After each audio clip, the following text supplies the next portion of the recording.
Halo, nama saya Ayu Aderia. Saya mahasiswi semester 3 jurusan PGSD atau Pendidikan Guru Sekolah Dasar di STKIP Aramania Depok.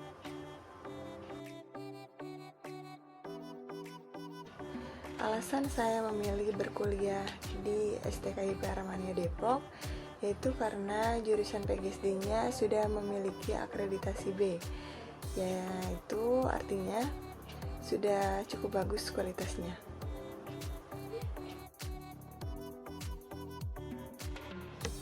Alasan yang pertama karena saya suka anak kecil, dan yang kedua karena saya ingin berkontribusi untuk pendidikan generasi berikutnya.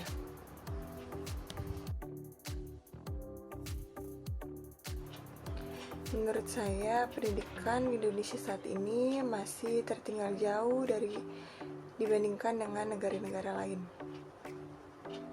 Hasil dari survei yang dilakukan Program for International Student Assessment atau PISA pada tahun 2018 yang diterbitkan oleh The Organization for Economic Cooperation and Development, pendidikan Indonesia berada di urutan ke-6 terbawah dari 77 negara atau peringkat ke-72.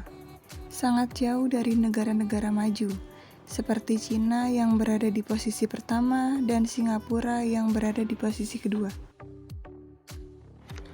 Mengapa hal ini bisa terjadi? Menurut saya karena pendidikan di Indonesia masih belum merata. Masyarakat di bagian Indonesia Timur masih banyak yang belum dapat merasakan pendidikan yang layak. Kondisi sekolah yang tidak layak untuk tempat belajar, kurangnya tenaga pengajar, sulitnya akses buku-buku pelajaran ke daerah pedalaman, dan fasilitas internet yang tidak tersedia. Sehingga banyak anak-anak di Indonesia Timur yang hanya belajar dengan fasilitas yang seadanya dan sangat memprihatinkan. Seharusnya ini bisa menjadi perhatian penuh pemerintah, agar anak-anak Indonesia bisa mendapatkan pendidikan yang sama dan layak. Lalu yang kedua adalah kualitas pengajar yang masih kurang. Para pendidik masih memaksakan kehendak murid untuk mempelajari semua hal tanpa memperhatikan kebutuhan, minat, dan bakat yang dimiliki oleh masing-masing siswanya. Pendidikan seharusnya sarana pembelajaran yang menyenangkan dan nyaman bagi anak, dengan perhatikan kebutuhan anak, bukan malah melakukan sesuatu yang membuat anak kurang nyaman dalam mencari ilmu. Proses pendidikan yang baik adalah dengan memberikan kesempatan pada anak untuk lebih kreatif lagi. Yang kedua adalah pendidikan yang kurang baik dalam waktu pembelajaran.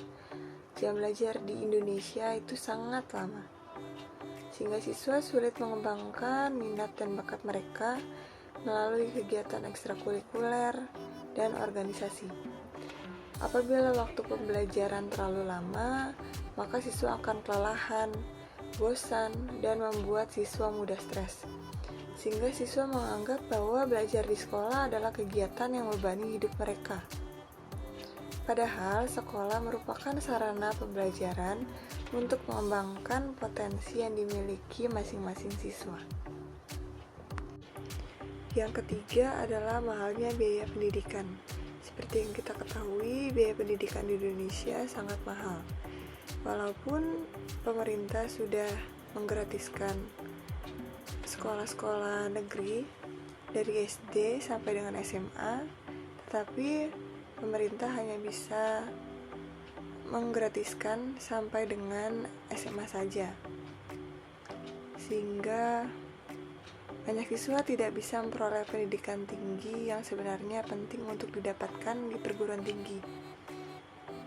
Walaupun pemerintah juga menyediakan perguruan tinggi negeri yang harga atau biayanya lebih murah dari perguruan tinggi swasta, tetapi ada siswa-siswa yang tidak dapat diterima di perguruan tinggi negeri, jadinya harus ke perguruan tinggi swasta yang biayanya lebih mahal. Akibatnya, akses rakyat yang kurang mampu untuk menikmati pendidikan berkualitas akan terbatas dan masyarakat semakin terkotak-kotak berdasarkan status sosial. antara yang kaya dengan yang miskin.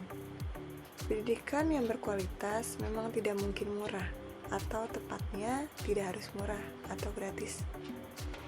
Pendidikan di Indonesia masih kurang baik karena tidak semua sekolah memenuhi standar pendidikan.